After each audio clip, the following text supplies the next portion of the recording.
Hello, welcome. We're going to get started. Thank you everyone for being here. I'm Elizabeth Donahue. I'm the Associate Dean of Public and External Affairs. So today's talk is Privacy, Ethics, and Social Media, Understanding What You Think You See. And it's a part of our Technology and Policy Lecture Series. And our speaker is Dr. Danah Boyd. She has a lot of places that she calls home in terms of work. She's at Microsoft Research. She's at NYU, and she's a fellow at Harvard's Berkman Center for Internet and Society. And I think you'll agree when you start hearing from her that she's really doing some of the most exciting research on social media, and particularly social media as it applies to youth. And one thing, she and I were just talking about looking out at this audience. This is a really, dare I say, mixed age group of audience, and I think that's very exciting. Because what it tells us is that social media is infused all parts of our lives, be it from youth all the way up. And we see it in our professional lives, and we see it in our home lives.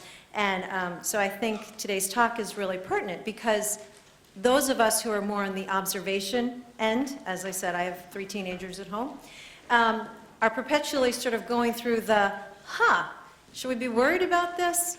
We were just talking about my now 9th grader, when he was in 6th grade, built a server on our computer so that his friends could all play this video game together. And it took us about 6 months to figure this out, that there was this server on our computer that the entire middle school in Princeton had access to. So as an observer of this, part of me is like, wow, you built a server on our computer, and part of me is like, oh my gosh, you built a server on our computer. And so trying to untangle a lot of what our teens and our youth are doing in this new world is exciting, but also sometimes a little alarming. So that's all I'm going to say. I want to introduce our speaker, and I'm just delighted you're here. Thanks.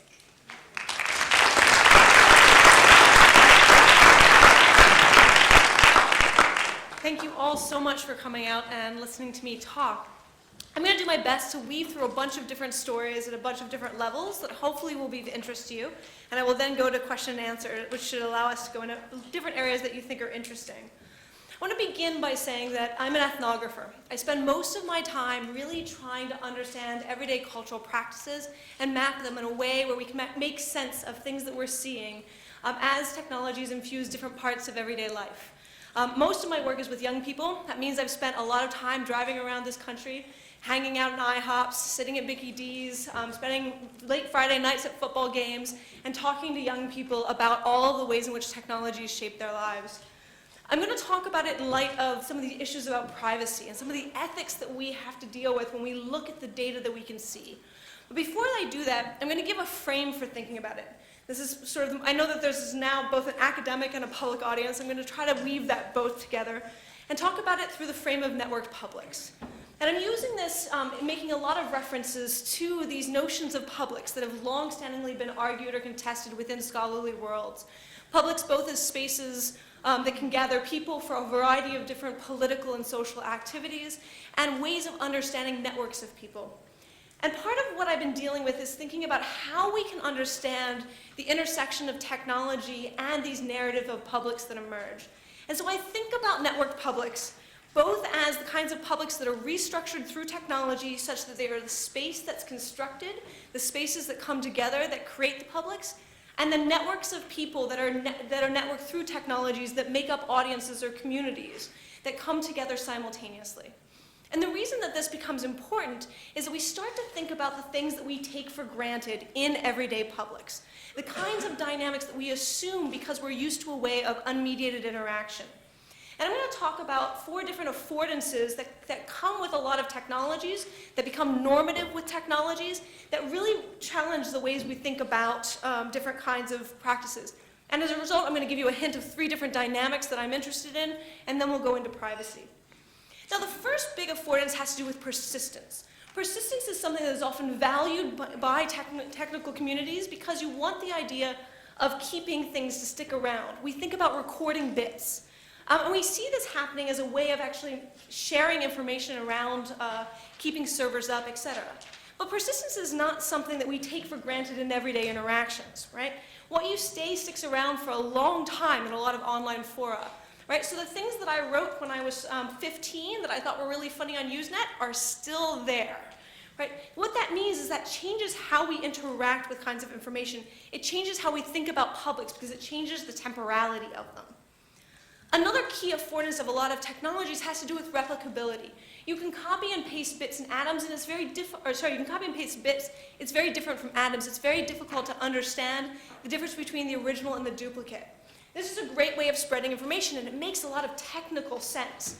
But it becomes this really complicated way of understanding things as they flow, and the ways in which it gets reappropriated, the ways the replicated content suddenly spins out of control in ways you don't know about. Another key affordance has to do with searchability. My mother would have loved the ability to stand in a room and scream grep or find and figure out where I was when I was off with friends. She couldn't, for which I am deeply, deeply grateful. But today, young people are often very searchable. They're searchable because of the dynamics, because of the assumptions of a lot of technology. But they're not searchable by just anybody. They're searchable by people who hold power over them, people who want to look for them. And it's that decision around searchability that becomes really important for thinking about how to deal with these kinds of publics. Finally, there's the issue of scale, right? Now, people talk about the internet as being so public, but I remember during the height of blogging, when blogging was the phenomenon, folks at Technorati were taking a look at how often blogs were accessed, and that they found that the average, by which I do mean, the average blog was read by 6 people. Right? Now, if you think about that and you think about the boing boings of the world, the distribution is going to mean that most blogs are read by no one. Right? So the idea that you can put things out and that they will massively and automatically scale to be consumed by everybody just isn't always that accurate. Of course, the things that do scale, the things that end up getting spread, the things that become very visible, are often the things that are most embarrassing, grotesque, sexual, the things you really didn't want to be shared, right? And so it's about dealing with that dynamic of scalability that we have to deal with. Now, of course, this plays out in a set of different dynamics that we start to see become, again, assumptive within these environments. The first has to do with invisible audiences. I can stand in this room, and I can sort of get a sense of who you are, why you're here. I hope that you understand English, because otherwise this is really awkward.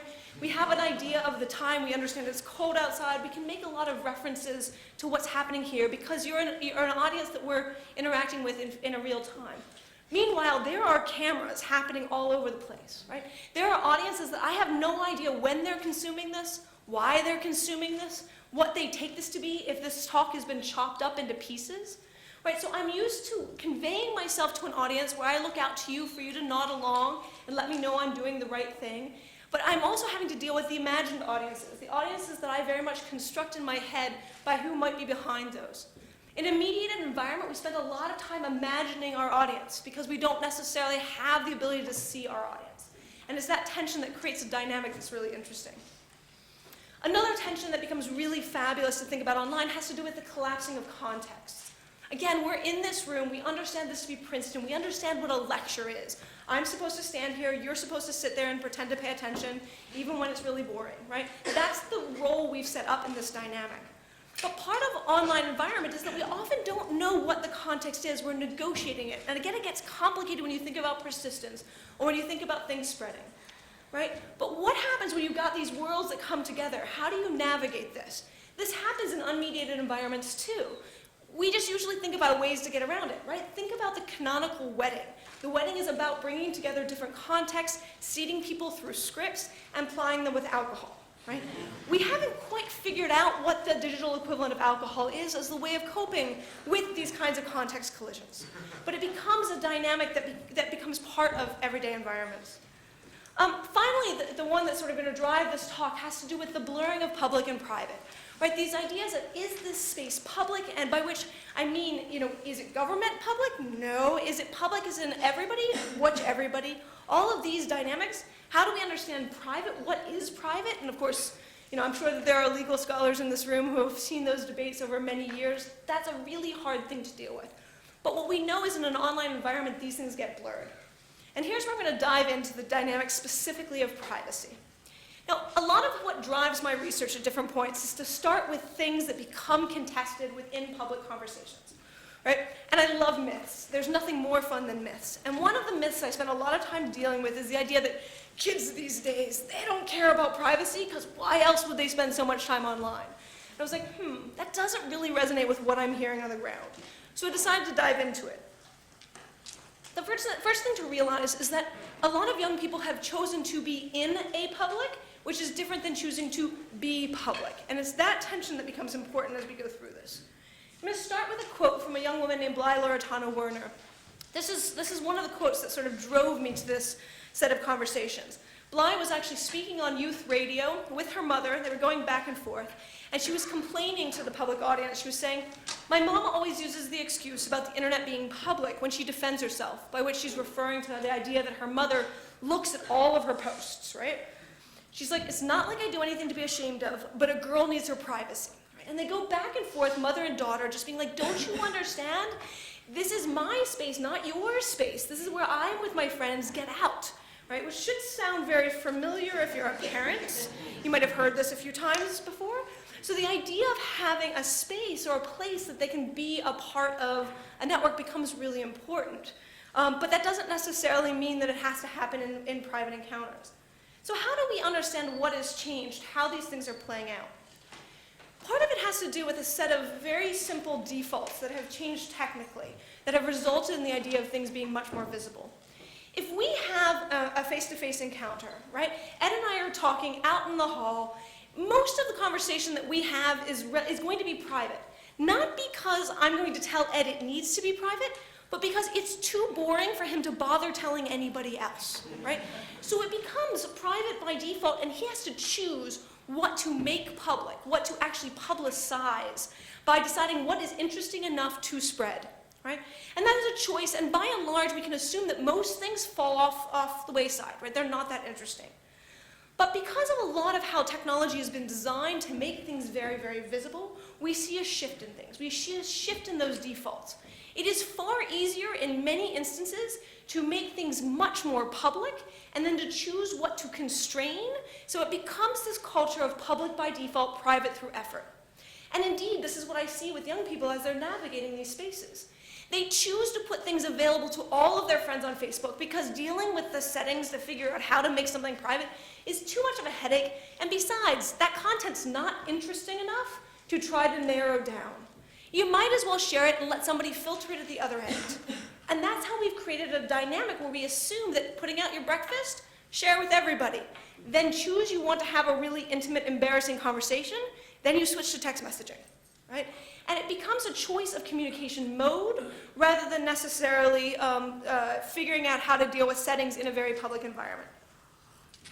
Now, of course, one of the things about young people is that they're constantly dealing with these dynamics of power. They're dealing with the fact that people really want to pay attention to everything that they're doing. But it's a deep frustration for a lot of young people. It's like, don't they understand just to get out of the way, this is not the space for them? And you'll hear quotes like Chantel's all the time. It's like, I wouldn't go to my teacher's page, so why are they coming to my page? Like, how do you understand these boundaries? And you see a lot of boundary making in an attempt to be, you should know better. You should know that this is a space for young people. Why are you here? But of course, this isn't actually how this plays out. And this is what got me to thinking about how young people understand and construct privacy. Often in technical circles, we'll hear privacy being discussed as being about control of information flow, being about control of access control lists, the idea of really regulating how bits are actively spread. But that's not necessarily how young people think about what they're doing. For them, privacy is actually about a control of a social situation. And that control of the social situation requires certain really key elements that they don't take for granted. First, they have to have a lot of agency. They have to have power within their social situation to be able to assert control over the social situation, which is really, really hard when your agency is regularly undermined by the people who hold power over you. The second, you need to know a lot of information about the social situation. You have to be able to make sense of it. And that sense-making is a challenging process when you're still trying to figure out how the world works, how the social dynamics work. And third, you need a lot of skills to figure out how to manage these things, especially in a technologically mediated environment. So we see young people sort of grappling with this idea of privacy, grappling with the idea of it should be normative to understand boundaries, and realizing it's not. And that's where we start to see experimentation. And I'm going to use some of the examples that I found in my fieldwork to give you some sense of it. The first I'm going to give you is about trying to deal with the dynamics of boundedness and then trying to deal with it through explicit technical means. And I'm going to start with using Hunter. Hunter is a young man from DC. He is the first in his family to be born a citizen. The rest of his family is undocumented. He lives in an environment where his mother is very proud of the fact that he's had a lot of accomplishments. But meanwhile, he's dealing with really big cultural disconnects between his school, which is really focused on an academic setting, and his cousins and his family group, which he described as being sort of not at all focused on these things. And he specifically refers to his sister, who is a source of frustration for him, as ghetto. And it's in this frame that we start to hear him talk about his frustration of Facebook, because Facebook is a place where he gathers all of these different groups at once. And he says, I'm talking to my friends on Facebook, and I put up a status. I hate it when people who I'm not addressing comment on them. In my old school, people used to call me nerdy and say that I was the least black person that they've ever met. And some people would say this, and I'd say on Facebook, should I take offense to the fact that somebody put the ringtone, white and nerdy is for me? And it was a joke. And then my sister comes out of nowhere, and she's like, oh, baby bro. He's like, don't do that, right? And he's frustrated with his sister because his sister has disrupted the social dynamic of his friends, right? I said, well, how is she to know who's being talked about? And how are they supposed to know this? He's like, I guess that's the point, right? It's just a certain way you talk. I talk to my sister a different way than I talk to my friends at school, right? And he wants her to understand this. He wants his cousins to understand this, but he's given up actually achieving this. So part of it is he goes through an example of how he decides, he gets to a point where he realizes his sister, his cousins, they're not going to get it. And he dismisses them as ever going to get it, so he decides he needs to find other means to not offend them. And part of this comes up for him in the frame of video games. Now, I found it really embarrassing because he liked to talk about how his cousins were really interested in shooter video games, and his friends were really interested in what he called old school video games, by which he meant Legends of Zelda and Pokemon, which made me feel really delightfully old. And he said, I love talking to my friends about Zelda. I love dealing with this. But my cousins will just disrupt it and be like, that's lame. They'll use a lot more derogative terms, and that becomes frustrating. So he uses the technical details to try to separate this. Not because he doesn't want his cousins to know about what he's interested in, not because he sees the privacy issue about restricting content, but it becomes about understanding and shaping the social situation, finding a way to separate those two worlds. Now, that boundary work is a way of using the technical means, and it's pretty common. It's, of course, what Facebook would like you to do. But I also saw some really innovative practices by young people, really radical, not at all typical practices, that even better shed light on the kinds of innovative ways young people were thinking about it. I'll tell it first through the story of Shamika. Shamika goes to school in DC, and she's always dealing with drama. And drama for her is basically people taking stories from the past, people taking content that she shared, and bringing it to the present to make it into a big deal right now. Right? So an offhanded comment about an old friend suddenly becomes a big deal now. Now, I should note that her idea of temporality in this is that the things that happened long ago were a month ago. So this is not necessarily how adults would interpret long ago. But she was really frustrated. So she decided that what she would do is every day she would log into Facebook, she would read the comments that were left for her, and then she would delete them. She would go around and she would leave comments on other people's pages, and the next day she would log in and she would delete those. And it gave this process that she described as whitewalling. She made certain that her Facebook wall was white by getting rid of all of the messages, by doing a constant game of cleansing. I said to her, well, anybody could save these. Anybody could bring them back from the past. She's like, yeah, but that would make you look really creepy, right? And it was her way of signaling that it went from being about technical issues to being about social norms. And that shift became really important to her. Now, her good friend Michaela had a different tactic for dealing with this. Michaela is under state care. She's constantly being bounced from foster family to foster family. She's frustrated with this constant surveillance by a lot of adults in her life, usually for her protection, and the kinds of questions that are asked regarding anything she might have posted on Facebook. And she's run into this situation where when they find out she has a Facebook account, they demand that she logs in to show what's on there. So she doesn't want people to know that she has a Facebook account. So she goes one day and she decides she's going to delete her Facebook account. Now, I don't know if you've ever gone through this process, but Facebook does not want you to delete the account, right? So you go to the process and you try to delete it. And it goes, no, you don't really want to leave. Look at all these people that will miss you. It will be very sad. All these people will be really distraught. Don't worry, you don't have to delete your account. You can just deactivate it, and when you change your mind later, you can come back, no problem. She looks at this and goes, okay. So she deactivates her account. The next night, she comes back onto Facebook, she logs in, she reactivates her account. When she's done using it for the evening, she deactivates her account. Next day, reactivate, then deactivate, reactivate, and then deactivate. And I'm like, what are you doing? And she talks about it as the super log off, right? The ability to make certain that she's really logged off and nobody can see her. I said, well, don't you think people would be looking at this? And she's like, no. Adults only look at it during work hours. So, they're home by 6 o'clock, so as long as I don't log in before 7, it's totally fine, right? And she's probably right, but what she's really done is found a social way to navigate this dynamic, a way of trying to control the social situation in a way that makes sense to her using the technologies that are available to her. And it's quite powerful. Now, these are, of course, technical ways, but the much more common way is much more social, ways of actually hiding in plain sight. And I'll tell you this through the story of Carmen. Carmen is a young woman of Argentinian descent, living in Boston. She knows that her mother understands all sorts of Argentinian and Latin culture, does not necessarily understand European references. This is really important for this. And her mother is really active on Facebook. Her mother's active so much so that she's often running into these challenges where her mother decides that she wants to engage. And part of it is that her mom tends to comment on everything being said. And as Carmen explains, I said, well, why don't you want her commenting? It scares everyone away. Everyone kind of disappears after the mom post, right? So it's this moment of realizing that anything she posts, especially if it has some sort of emotional resonance, her mother's going to flip out and comment, and then it's going to create all sorts of social ripple effects. So one day, she's just broken up with her boyfriend.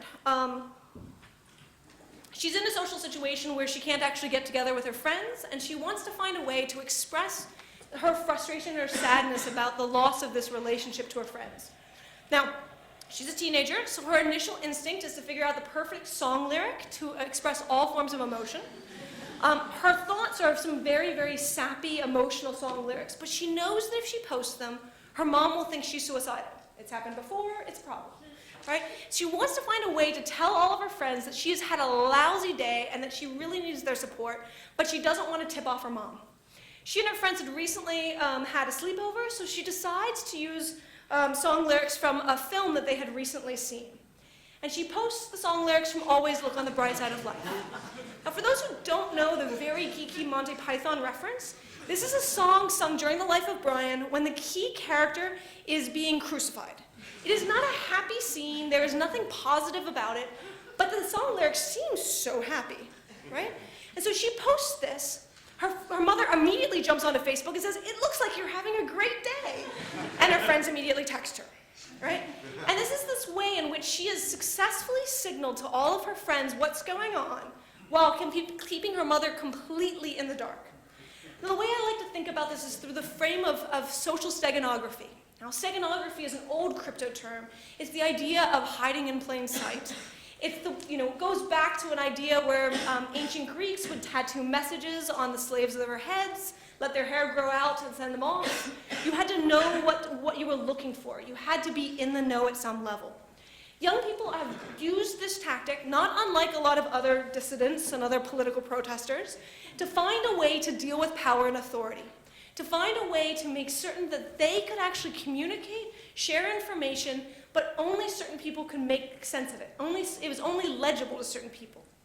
It meant that the shift is, rather than thinking about restricting access to content, the focus became on thinking about how to restrict access to meaning. It became a much more powerful way of achieving privacy. Because if you're really focused on trying to get privacy, content slips away from you. Your parents just have to look over your shoulder. But if you make it hinged on the idea of meaning, you can actually achieve privacy. Now, of course, that doesn't mean that young people aren't there to perform the fact that they're doing privacy work. And I'll never forget being in a school in North Carolina, and I'm sitting down with a young woman, and I'm looking at her feed, and I see these two status updates, and it says, "I'm sick and all tired of all this," and it was liked by 32 people. And later on, somebody says, "She's such a bitch," and that was liked by 50 people. It was like, what is this? And of course, that exploded into a conversation. There was a boy, there was drama, it kind of unfolded in pretty typical ways. But what was interesting is it was a school in which a ton of parents and teachers were online. They were all witness to all of this. But what those adults realized is that they couldn't ask. They could see it, they knew something was going on, but they knew that they were not going to get the truth if they asked, right? And it becomes another way of encoding and performatively encoding who's in the know and who's not.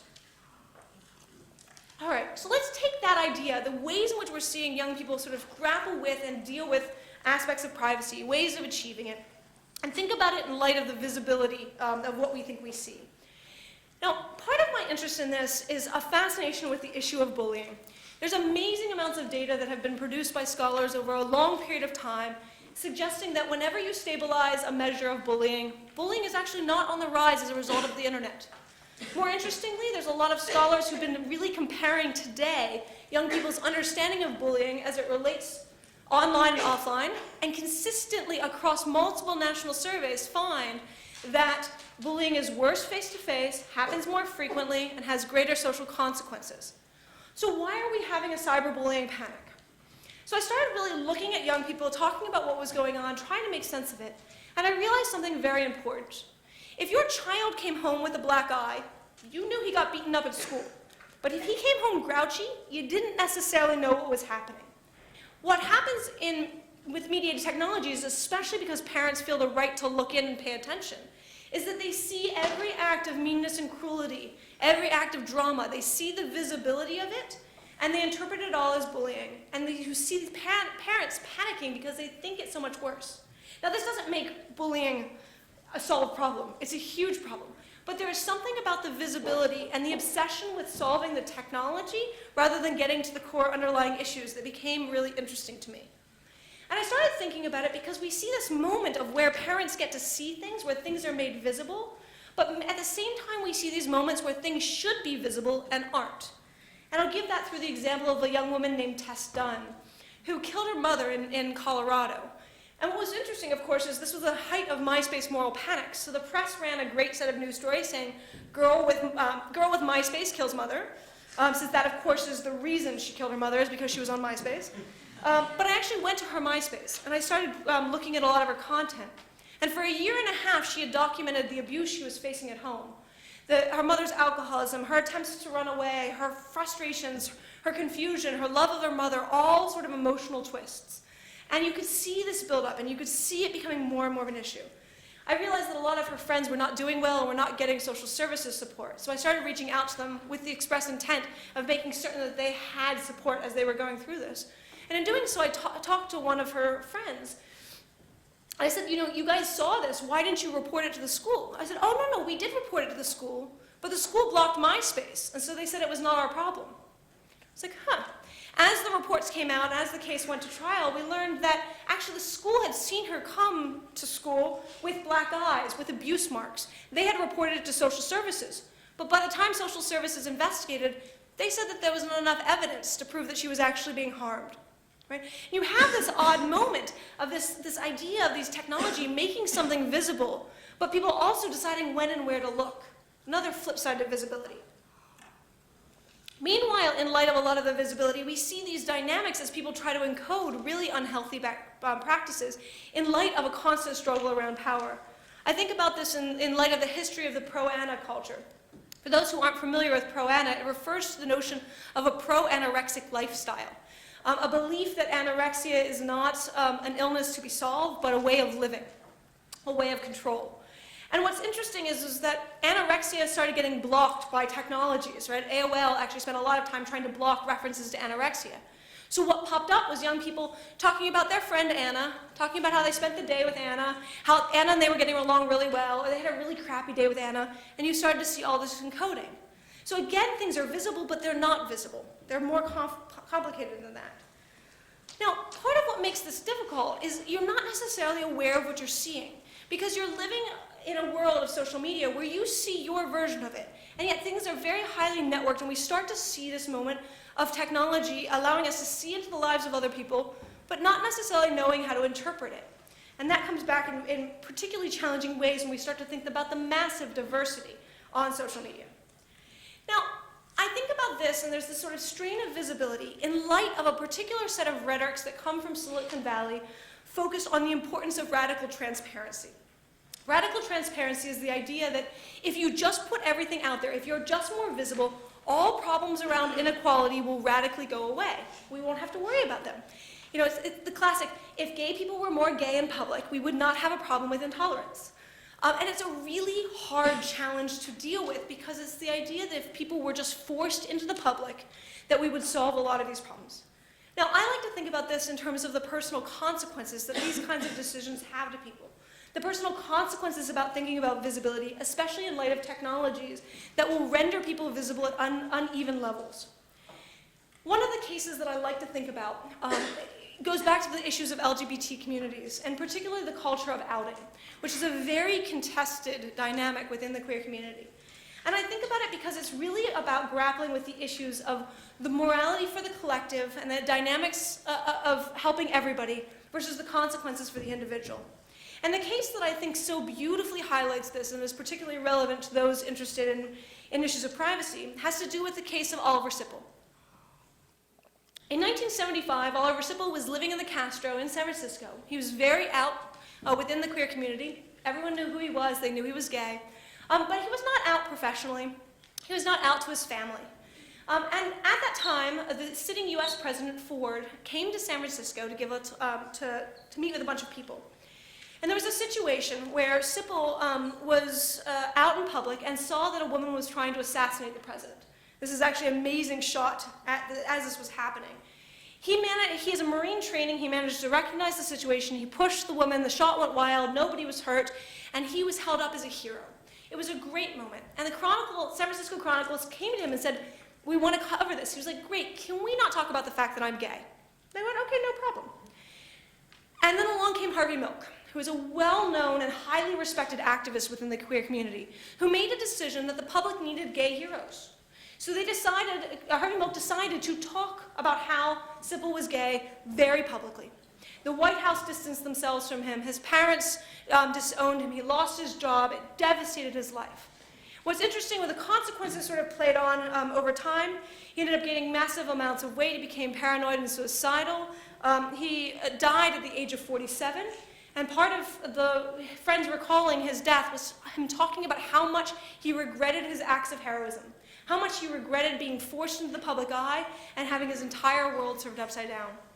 So I think about this in terms of the ideas of visibility and the ways in which technology makes visible or doesn't make visible, the decisions made by companies at different stages. I think about this in terms of the young people who were outed in December 2008 when Facebook decided to change a lot of its technical features and made young people more visible. It was really devastating to watch the consequences that this had on a lot of young people's lives. And I unfortunately got to watch some of them face to face. So now think about those different kind of intertwined, messy, ugly, conflicting ideas of visibility, and think about it in terms of interpretation. Part of that challenge of interpretation is in light of this phenomenon that everybody's touting as the new solution to our technical ecosystem, the new solution to our economy. And that, of course, is the rhetoric of big data. Now, I like to think of big data not as actually having anything to do with data or bigness, but actually having to do with a cultural, technological, and scholarly phenomenon that's really about driving a set of values and ideas and a set of discourses that become really powerful. And what you see around the idea of big data is this idea of, like, if we just have more data, it will solve all of the world's problems. We just need more data. And it becomes this driving motion of, like, get people to produce more data so that we can make sense of it, because once we've made sense of it, we will solve every humanistic problem you can imagine. Now, I, of course, am a big fan of Jeff Bowker, and I particularly love this quote from him, which is the idea that raw data is both an oxymoron and a bad idea. To the contrary, data should be cooked with care. And I like to think of that in light of all of the kinds of data that we see produced by young people, the data that we see part of this conflict. Making sense of things is not necessarily easy. We can't necessarily look at something and go, I know exactly what's going on there. And it becomes more and more difficult the further it is away from your cultural frame, the further it is away from your ability to understand things. But we also make simple mistakes. And we make simple mistakes with small data, long before we're making simple mistakes with big data. But of course, the consequences change. Now, I tell this in in funny ways, and I'll tell this through a story that sort of gives me great humor because it was a great moment of disconnect. I was on a panel. It was one of those like branding and social media panels that I'm not sure how I got onto. The representative from Coca-Cola was there touting the wonderfulness of Coca-Cola. They were very proudly talking about how Coca-Cola had so many friends, everybody was talking about Coca-Cola. They were this sort of big brand on social media. And I burst out laughing, which is not exactly the best way of making friends on a panel. But the moderator turns to me and says, "What do you find so funny?" And I said, "I have noticed the presence of Coke all over social media, except that's not the Coke people are referring to." And needless to say, the representative from Coca-Cola turned ashen white, and I had to explain that there's a whole set of practices of using brands to refer to things that the brands would not necessarily like. And it becomes a set of in-jokes within the community, but when you have people sitting there thinking their advertising dollars mean something, connecting all sorts of things to what they think of that data as about, you realize just simple ways in which we can have disconnects. And of course, this scales up in beautiful ways. Now, this gets more complicated when you think about the work of algorithms and how algorithms make visible other kinds of connections that aren't necessarily the intention of the designers, but are very much shaped by the ecosystem in which they live in. And I'll tell this through the story of Mike Onaney, who was on the faculty of USC. And he's fascinating because he was diving into trying to understand Grindr. And so he was downloading Grindr on his Android phone, and he noticed something funny. He noticed that when he downloaded Grindr, which by the way is a gay male dating site, he got a recommendation, which was to go to a sex offender search app. That was the next most appropriate app for his search. He was like, "That's really awful." And so he decided that rather than making judgments on the decisions that were being made by the Android team, he would write an article in The Atlantic, just posing critical questions about what this dynamic looks like, about what the work of algorithms is. And in this thing, he sort of said, there's many ways in which we could understand this. On one hand, perhaps people are downloading these apps together. That would be strange, but perhaps. On the other hand, maybe there's something about the language of these apps that make them connected. But what's really fascinating is that these apps get tethered within the data sets behind the scenes. Why? What do we think about this? And what does it convey to the public as they're downloading these apps? Now, he asked these great provocative questions. Unfortunately, Google responded by just removing the link. And so people no longer got that recommendation. But it becomes this other challenge of what's made visible is not necessarily what's intentional, but what becomes done through different kinds of algorithms. Now, sometimes this turns into some real fun entertainment, and I'm sure some of you, especially those of you who are interested in privacy, saw this other great moment of old school tactics causing new school problems. Target has learned a lesson that many other companies have learned, which is that the time in which you want to appeal to a new customer is at the time in which they are pregnant. Because when they are pregnant, they're going to change their buying practices, and they're going to change them for a long time, and that's going to be worth a lot of money to you. So you figuring out when they're pregnant becomes a really important rule. Now, some people have found very simplistic measures of doing this, right? Marriage, time of marriage, how long until post-marriage, that's a pretty good estimator. But also ways of shopping, practices that you have start to indicate the possibility you're pregnant. Now, this is not something that's new. This is something that a lot of these big companies have been doing for a very long time. But Target managed to make themselves the center of a big New York Times feature story when they sent a bunch of advertisements to a 16-year-old girl. And her father was quite outraged and called up Target to yell at them. And sort of on this went. And then the Target representative called back a little while later, being like, "We're really, really sorry." And the father responds with, "I guess there are things happening in my house that I didn't know about." Right? Sure enough, the daughter was pregnant. The father did not know. Target knew before the father knew. Awkward. So here we have the situation of the work done, again, of making sense of data, doing some level of interpretation. In this moment, the interpretation was right, but the consequences of revealing that become a whole new level of problems, right? Again, making visible what you know. What happens when you're a search engine and you can actually analyze what people are doing and you can tell that they're sick before they know it? Do you have an ethical responsibility to tell them? What happens when you see somebody who's probably on path to engage in a criminal activity? Do you have an ethical responsibility to report it? When? How do we deal with these balancing issues? We usually talk about this in light of moments of consumer awkwardness, like the Target case, but there are all sorts of complex issues around the ethics of these things. What are the kinds of interventions that you can do? When should you do them? How should you think about that issue of visibility? Now, a lot of this gets driven by these ideas of just because you can do it, you should, or just because you can do it, you shouldn't, but there's actually a lot of bigger, challenging ethical questions, conversations that we need to have as a public, conversations as we see practices that become highly visible, practices that are about privacy, practices that are about visibility, all entwined in a mess. They're not really easy to figure out. We can tell stories and we can look at this from different angles, but many of them are actually very fraught, and it's not particularly easy to work out where to go. Now, a lot of it has to do with these issues of control and power. Right now, I'm working on a pretty intense project around the commercial sexual exploitation of children, otherwise known as human trafficking, and it becomes an amazing sight of working this out. Because one of the hard things we've realized, we can actually identify young people who are victims long before a lot of law enforcement can, but when we report them to law enforcement, that doesn't mean that anybody helps them. Do you report them?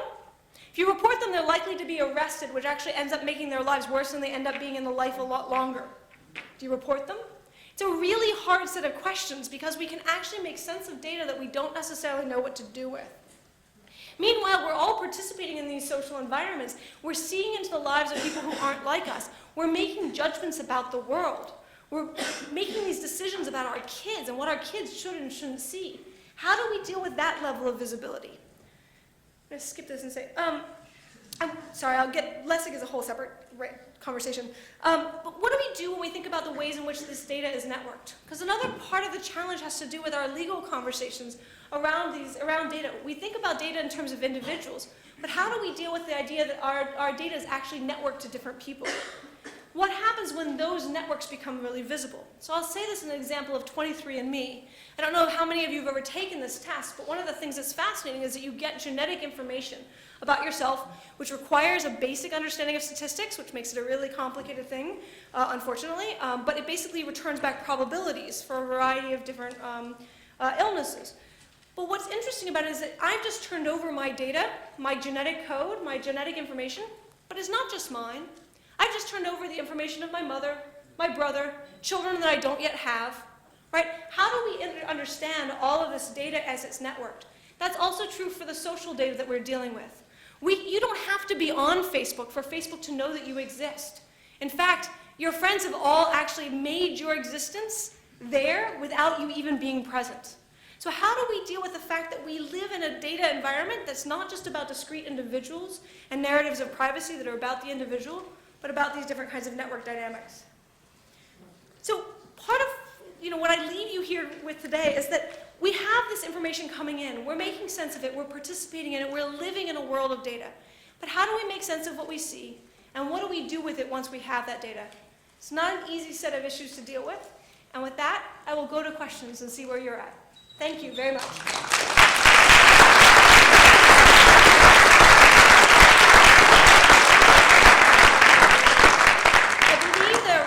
So there are 2 microphones down here for anybody who dares to ask questions. I invite you, they're fun. Especially students, if any students have questions, first comes the community students. Go for it. So I'm not a student anymore, but I just graduated. And so my question is, if you look at the audience, I would say that most of the people here aren't of the age group that you were focusing on in your study. And in fact, if anything, I think that we would assume that most people who are the first adopters are of this early teen through my age group, as the kind of the first generation of this social data, as you call it. And my question is, how it seems like this audience is interested in understanding the implications, but that my age group is not necessarily so interested. And how do you think that there's a need? Do you think that people already know? Because I found that people my age and younger don't really even understand kind of the implications. And how do you educate kind of in this with this information that you have? So it's really interesting. There's a legal scholar by the name of Chris Hoofnagel who's done a lot of comparisons around people's understandings of privacy at different ages, and has found that actually adults are just as bad, if not worse, than young people at understanding a lot of the privacy issues. I think that we often focus on young people in terms of thinking about how to protect them. And in many ways, they're innovating and trying to find ways of getting around this because they're actually grappling with some of the surveillance issues. They're grappling with it. I would argue that we're actually about to hit a totally different level of vulnerability that's actually more relevant to this crowd, which is that young people are vulnerable because they can be influenced. Older people are vulnerable because they have money. And actually, they end up being a target of a lot of different data mining for a very different set of reasons. And they become vulnerable in a totally new way. So I think about my mother and her naivete with regard to a lot of technology and how she becomes vulnerable in a different way, not understanding the data of what's going on. So I agree with you that there's these cross-generational life stage issues, but I don't think that they're actually that easy to work out. And I actually think that young people, one of the things about young people is that, I mean, part of it is thinking about life stage, right? By and large, when you're young, you're thinking about all the things that can be. When you're thinking about somebody who's in the working ages, they're thinking much more about how to function in the present. They're thinking about their kids. They're thinking about their work. They're thinking about very bounded things that we often talk about. When you're dealing with older populations, they're dealing with different kinds of reflection. Each of these are vulnerable at different levels because of that life stage, because of what they need and the ways in which you can dupe them. And we're seeing that dynamic play out, unfortunately. One of the things that gives me hope is to watch young people actually get innovative about dealing with privacy. They're not doing it in terms of getting rid of participation, but boy, are they messing with the data, right? And you know, I'll watch young people play on Gmail, and they'll send things with funny tags and whatnot just to screw with the advertisements that their friends receive. Right? So there's this gaming that goes on, which is giving me a sense of that young people are trying to make sense of the dynamics that they're living with. Right. Is it perfect? No. Right. And I think that's one of the reasons we actually have to have a broader cultural conversation. Thanks. Yeah. Hello, my name's Colin Mincham. I'm an immigrant to this area. So there's a case in the US and Canada where sorry, let's take a step back. You touched on the permanence of the memory of the internet and all the networks. So there's a case of a Canadian who was either a psychologist or a neuropharmacologist, and 40 years ago took speed or took LSD and wrote a scholarly paper on his experiences. Years later, his kids now live in the States, he lives in Canada.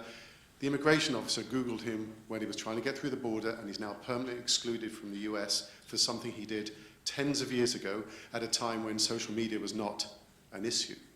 Now, this is a case where memory is permanent, and government and law doesn't necessarily keep up with what perhaps should be considered social norms. So as we all develop our data sets, or the data sets about us are developed, do you see any change in how government and the law is reacting to this? I wish I could say yes. One of the things about people who are, especially like a TSA agent or somebody who's enacting the law, is that they're not actually allowed to make judgment calls. And that's actually where we have a difficulty about hierarchical systems with networked information flows, right? Those two don't align very well. And what we see is a form of power getting enacted through hierarchies on a regular basis, because the rules have been made stable based on an assumption of certain kinds of norms about what would be made visible. The only thing that would be visible is that which you've published. That what you published is not even necessarily searchable outside of your esoteric communities. All of that is coming to the forefront. Many people are made vulnerable by it, right? And I think about that constant challenge of who gets to be made vulnerable and who can fight. And it becomes a challenge for all of us who actually have privilege within these systems to then fight it and to speak up. And I think about cases like that and the power that we also have to talk about how that is unfair and to start to challenge it. Will it work? No, it's a long process, right? Changing laws within this country, within many other countries, is not an easy task. So I don't see an easy or quick way out of this. I think that there are going to be serious consequences. I think we're seeing them fall in a whole variety of different areas. I'm watching young people not get into college because of decisions being made. I'm watching all sorts of, dealing with the DREAM Act in very particular ways. So these consequences are playing out, and that's again where I think we have to then talk collectively and make a stink. And I get really excited when people decide to take these moments and use them as activist moments, because we need activists to make these changes more than ever. We can't assume that just because these new technologies are there, that people will necessarily do that sense-making and change for us. Thank you. Would you consider then that the change of pace of technology is moving at a... We argue that the change of pace of technology is moving faster and faster. The laws, the system of laws and society, or managed by the older people, is not moving as fast. Is that gap getting bigger? Law has always been slow. That's the point of it. And this country is built on the idea of law being very slow and infuriating, right? And that's all the motions of checks and balances. Is it more or less slow? I'm not sure. But the other thing is that we're seeing a speeding up of these technologies, but the technologies are also changing activism and changing a way of visibility around activism that can be a challenge to that. I don't think it's necessarily about thinking about those linear times, but the interconnectedness of them. Thank you. Sure. I'm going to go with you guys. And then I'll come over to your side. Hi. We're students from the middle school. Awesome. And we were wondering, what did you guys find about parents who pay attention to their kids' Facebooks? Is it better if they do or if they don't? Where is this question coming from? Love it. I am a big believer that a lot of what makes a lot of parenting dynamics work is to have a conversation. Right? And the best thing that you can do with your parents is to make certain that you're actually regularly talking to them. They don't need to know the detail of everybody you have a crush on or what's all going on. But part of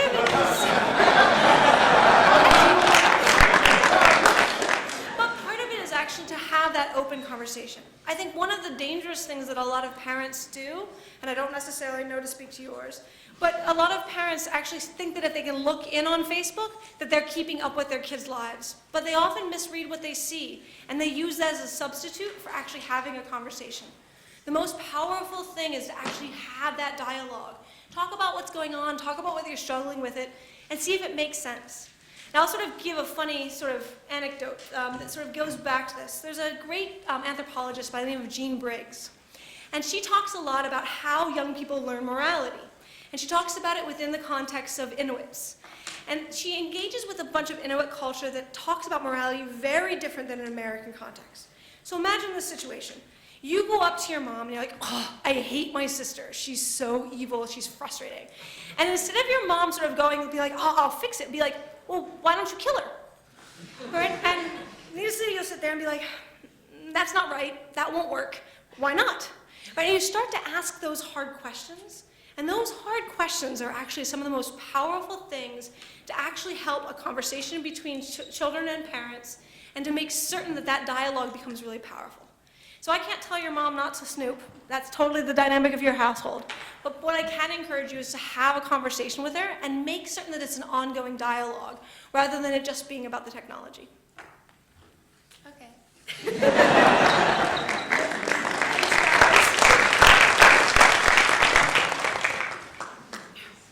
I first want to compliment you on a very well-done presentation. A lot of what's been talked about is sort of the what's in our awareness of privacy, sharing with, you know that mom might look, or various things like that, or a lot of the examples you gave. But there's a lot that people aren't aware of, and things like tracking, cookies, tracking what websites you've gone to. Google Maps can look at what car is parked in your garage, and that can have a lot of consequences because the information can lead to things. Just to name a few, people can find out how much you paid for your house, and economic issues of yourself, identity theft, or even something like someone could see that, oh, here's this girl that regularly jogs on this path that's quiet at night, just from her posts, and not thinking about things. So about the privacy issues that people aren't aware of, and just any thoughts about that? No, I think that, so a lot of what I talk about, I think about in terms of social privacy. I think very much in terms of the interpersonal dynamics. I think you're right, there's a lot of challenges around data privacy. I think it's also really difficult because we leap ahead to the possible consequences of it without also thinking about how many times it's actually beneficial, many times it allows us to sort of just live our lives. And there's a lot in which young people, or not just young people, adults, everyone, sort of sit there and self-deludes. You just don't want to pay attention to all the people that are looking at you because it's part of coping. Like, I live in New York City, right? One of the things that's really funny about living in New York City is I live in a tall building where I can look every night into unbelievable numbers of people's houses, right? And what's really fascinating is I can see, I definitely have opinions. Oh, that kind of household, this is what's happening. I can tell you made up stories in my mind. But part of what makes that work is that I'm never going to know who that person is, and I don't want to, right? And that becomes part of the social brokerage of a place like New York. Now, there's a lot of that data, and what becomes important with that data is not always about the possible harms that can come up with it, but about how we think about that data in light of power. And I think power is where we have to actually grapple with these issues. Who has the right to use that data in a way that actually holds power over you, and with what consequences? Who has the right to use data about you that gives them power in particular ways? In an American context, we almost always go to a government structure. European context, we quickly go to corporate cultures. But part of it is one of the reasons I come back to the social privacy issues is because people can get their heads around that very immediate dynamic of power. But a lot of this ripples out to a broader conversation about power, and with that, inequality. Because a lot of where this stuff actually starts to play out within our society is not actually about individual harms, which is it's the thing that we can go easy to because this is coming out of a legal frame. But it goes to a broader idea of how do we then reinforce inequalities through this. And that's a lot of what concerns me. A lot of where I grapple with this is not about the individual decisions that will make harm, but the broader level of decisions that will reinforce inequalities within the society, that will reinforce status quo power, because that's where I think the long-term consequences are. But getting at that requires getting past those individual harm narratives, because I don't see any good way analytically of grappling with individual harms and grappling with more systemic issues. But the two have to be in conversation. And I think that it's easier to go down that, focus on the individual, and it's harder to think about the societal level issues. It's also harder to think about what the solutions to them are, right? Because, we live in a country with growing inequities, pretty phenomenally so. And we're not doing a very good job of dealing with any aspect of it, right? Let alone the ones that are going to get reinforced by data. But I think that I'm hoping what will happen is that some of this will make visible some of those dynamics that will allow us to have those hard conversations. Because I hope we get there in my lifetime. Yeah. Hi. I'm wondering, so especially in terms of the particularly harsh laws that have been passed in New Jersey schools at the moment, how would you, or where would you land in terms of how schools should draw boundaries or define jurisdictions, both for conflicts that happen only online and for conflicts that happen in person and then everyone finds out about online? How do you think they should deal with that sort of thing? I feel so bad for schools. I feel so bad for administrators trying to deal with these policies and teachers trying to grapple with them. I think that we've gone in the wrong direction. I think that there's great data that suggests that punishment is the worst way of actually solving any bullying problem out there, and yet this is the mode that we have mandated that schools go down because we're flipping out about bullying that's been made visible. And I think it becomes really difficult because the thing that we know is there are two key paths to actually addressing some of the core components of the things that we talk about as meanness and cruelty. One is the importance of social emotional learning, right? The ability of really building in the process of empathy. Two, the importance of resilience and the ways of figuring that out where your kids are not pushed to the edge. Because there's a difference between resilience and being pushed to the edge. But figuring out how to do these are really soft skills that, guess what? No child isn't measuring. And when no child doesn't measure it, or whenever the latest, greatest idea around education and pedagogy doesn't measure it, we don't figure out a way to do it en masse. And so we come in and try to regulate it, and I find teachers are really grappling with how to cope. Now, this also gets layered, unfortunately, by parents who want schools to solve a problem. And one of the things that I would encourage all of you, to the degree that you're working within parent communities, is to think about how you actually take hold over your community and think about making certain that young people deal with empathy, and they learn empathy and they learn resilience, rather than expecting schools to solve these problems, because schools are actually in the worst place on this right now. Now, I've seen some amazing things coming out of low-income schools, in part because they're not as highly regulated. Teachers who are actually present with their students, that are actually helping them go through this, that are actually experimenting with this, and that becomes so powerful. I'm very frustrated by a whole set of rhetorics that are like, teachers should not engage with kids online, because actually when teachers are present in kids' lives, it makes a huge difference. And one of the devastating things that we've done in American society over the last 20 years is we've limited young people's access to non-custodial adults. Adults who, basically kids' only interaction with adults are adults who hold power over them, in part because we assume all adults, and especially all adult males, are going to be pedophiles. That is devastating, because young people need those relationships beyond just the relationship with their parent to make sense of the world around them. So I want to see teachers be empowered. I want to see schools being empowered to do these kinds of things. But you're right, they're in a really ugly legal bind, in part because we want to blame somebody for various problems that have been made visible that are very hard, and they're not easy. And I don't know how to get out of that right now. If you got ideas, I'm all ears. No, I was just wondering how you would define it. Just for insight. Thanks. Yeah. So I'm new to this country. I just arrived in September, and one thing that really surprised me when I came over here was, do you know of the technology Snapchat? Mm-hmm. Yeah? Well, for those of you who don't know it, it's fairly basic in that you just send a picture to someone and they reply with the picture. But the innovative thing about it is that that picture only exists on your phone for 5 seconds or 10 seconds. Right. And when I was hearing about those case studies about the really ingenious ways of making sure your Facebook isn't private, do you think there's a gap in the market for a Facebook that's like Snapchat, in that it's anonymous in nature or not impermanent in nature? Facebook to me is phenomenal, because as you heard me laying out the sort of argument of thinking about network publics, you heard me talk about how persistence has been taken for granted by the tech world. What I love about Snapchat, and if you talk about to the founders, they'll talk about this at depth, is that they actually wanted to challenge that assumption that was so common within the tech industry, and said, what kind of innovation could happen? What will people do, if you take the idea of persistence out of the thing? And we saw magic. One of the things I love about the tech industry, and one of its ways of innovating, is by looking at things and providing constraints as disruptions. Ways of seeing what would happen if you just constrain something and something new happens. So think about Twitter. Twitter was created in part out of the history of blogging, and the idea was, what happens if you only have 140 characters? What then will people do?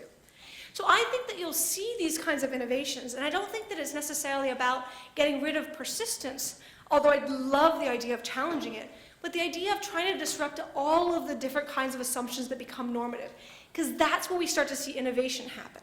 When you actually take for granted, and you love constraints, and you find ways of constraining or changing the dynamic and see what kinds of innovation will happen.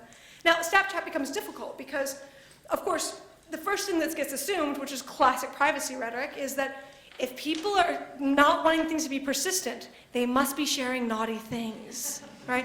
And so everybody assumes that the only reason people would ever send a Snapchat photo is because they're sending something sexual, right? It's bad, bad, bad, bad, bad. But I love looking at what young people are doing with it. They're basically saying, hey, this is just funny for a moment. It will not be funny 2 hours from now. It's only funny now. And so it's really also playing with time. So it's not just the issue of privacy, but it's also the issue of time. And that's where I think that there's a lot of possibility of dealing with that and having fun with it. Where exactly the tech industry will go with it? The market is a very funny beast. If you manage to own that one, you'll be in great shape. So that was like about the innovation, but like from a morality and ethics point of view, do you think people will be more comfortable if things were less permanent? Or do you think, in a good way, kind of in a freeing way, or do you think it would lead to them being more irresponsible? I don't think that it's just the technology that determines that practice. I think that it's people use these technologies depending on how they're fitting it within their lives, and they do fun things with them.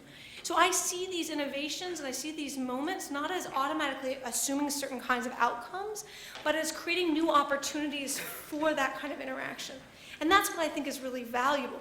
So will some people use them to do naughty things? Sure. Will some people use them to do really interesting things? Definitely. That's part of the fun.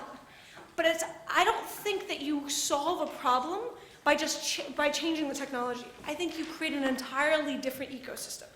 And so a lot of these technologies that we've seen that are built based on the idea of solving a problem end up creating things we never could have expected. So take something like Friendster, which is really a lot of the origin point of a lot of social network sites. Friendster was like, well, we need to make dating better. And the way that we make dating better is by making certain that everybody is trusted in dating. And if we do this, it will solve all problems.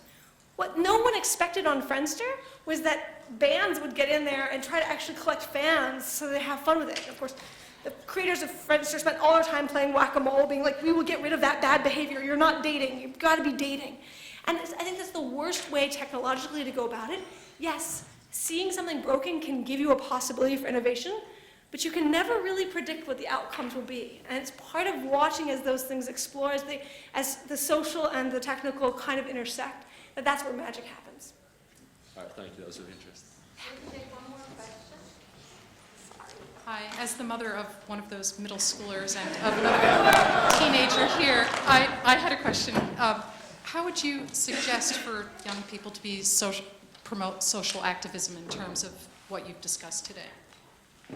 How would I promote, meaning? I mean, how can they inform their peers about everything that you've talked about? So, let's go back to one of my frustrations around how technology gets played within the public, whether we see it through the media rhetorics or we see it through the schools, is it's seen as this thing that has done terrible things to our children, rather than a point in which we see the intersection as an opportunity for conversation. What I think becomes really important for young people to be engaged is to start having these conversations, these critical conversations. And that's actually why I think adults are not disconnected from young people in this. It's not just about young people being activists within their peer groups. It's about adults collectively asking hard questions of young people and listening when young people ask hard questions right back, right? And it becoming a dialogue. And I'll give you an interesting example of this sort of as a parenting dynamic. You two might want to be closing your ears. I talked to a parent who was really excited because his daughter had finally let him in on MySpace. This was during the time of MySpace as the most popular. And he was really excited, and he went to her profile, and he saw this questionnaire. And the questionnaire was, what drug are you? And the answer was cocaine. And he was like, oh. He did something really interesting. He went to his daughter and said, can you explain this to me? And she's like, oh yeah, Dad, it's like one of those quizzes. They're Quizilla, we do them all the time, it's no big deal. And he's like, so why are you cocaine? He's like, oh. She's like, well, you know, you can kind of answer it different ways to get the outcome you want, and you're supposed to take all these quizzes with friends. And well, the kids who smoke pot at school, they're really rather lame, and the kids who do mushrooms are totally crazy. But your generation, you did a lot of coke, and you came out okay. And Dad's like, so you're not doing cocaine? And she's like, no, Dad, why would I do that? And what became important about that was that intercultural, intergenerational dialogue. He responded afterwards as saying, well, this is how I interpreted it when I saw it. And I'm glad I asked you because I overreacted. But I think that that's that moment of having those conversations. So the other thing that I really encourage young people to do is when they see something that they don't understand, ask questions. When they see something that they think can get interpreted in unexpected ways by different audiences, ask questions. Don't automatically judge, don't automatically critique, ask questions. And in many ways, that process of asking questions, intergenerationally or inter-peer, can do more activist work than telling people what they know. That process of learning how to ask the hard questions, to look around and see what's going on, has such an important role to play within our society, and one that we really underestimate because we assume that we adults are experts at being humans, and you need to figure it out as young people, or vice versa across peer lines. So go home, ask questions of the folks around you. Actually, can we do Yep. Oh, yeah. Shoot. So, quick question, kind of following up on some things you mentioned in your questions. In your ethnography work, I know you interview a lot of LGBT youth and youth of color, and I'm wondering if you noticed, kind of across the board, if you can comment, if these communities really challenge or significantly disrupt the constraints of social networks in a significant way, or do we sometimes think that because they're more visible, it's kind of easier to look at them? I'm thinking like an example like Black Twitter. People say, oh, what are Black people doing on Twitter? Like all these trending topics are. So I'm wondering if it's really a significant shift. Yeah. I didn't get into it in this talk because it's not the sort of core of this talk, but one of the things that's been really heartbreaking to me is to watch how the dynamics of race in social media have actually increased different kinds of intolerance rather than tolerance. That what we see is that young people can use examples of people who aren't like them to justify their own racist beliefs, and can use it to justify their own otherness in ways that are really deeply disturbing. But nowhere is it more deeply disturbing to me than what I started to see in the LGBT community. As a queer kid growing up online, the internet was a saving grace for me, and I very much outed myself online long before I came out within my peer groups. And part of it was a really safe space to do so. I came out online. I remember my first real impressive interaction was with a trans woman who allowed me to ask questions that I cannot believe I ever asked because they're really embarrassing as an adult. But she sat me through and helped me work out gender and sexuality in ways that were just absolutely mind-blowing. But gasp, she was a stranger and she was an adult. When I went back in 2002 to look at young people who were coming out online, I found a different set of dynamics. I found young people who were regularly attacked by different kinds of hate communities for coming out online, and they had created small niche safe spaces to be queer. Okay, that's pretty interesting. By 2006 and 2007, I saw a different kind of dynamic, one that actually just sort of hit me sort of smack in the chest, which is that I kept hearing from LGBT youth that the internet was a dangerous place and that they should not talk to strangers online, and so they just didn't talk to anybody.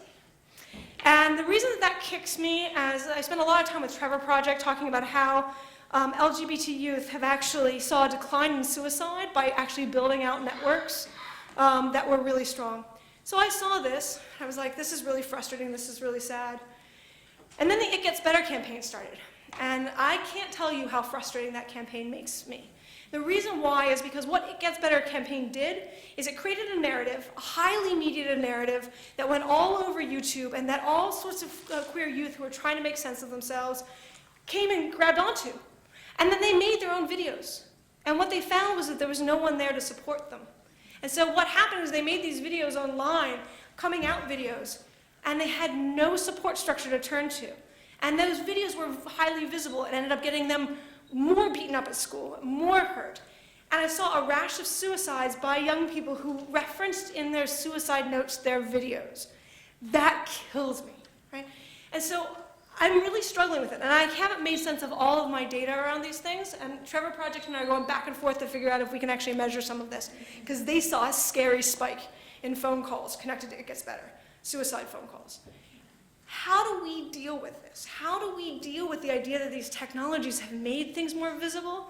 And we would hope, and we hope, especially as highly educated, liberal-minded folk, we really hope that it increases tolerance.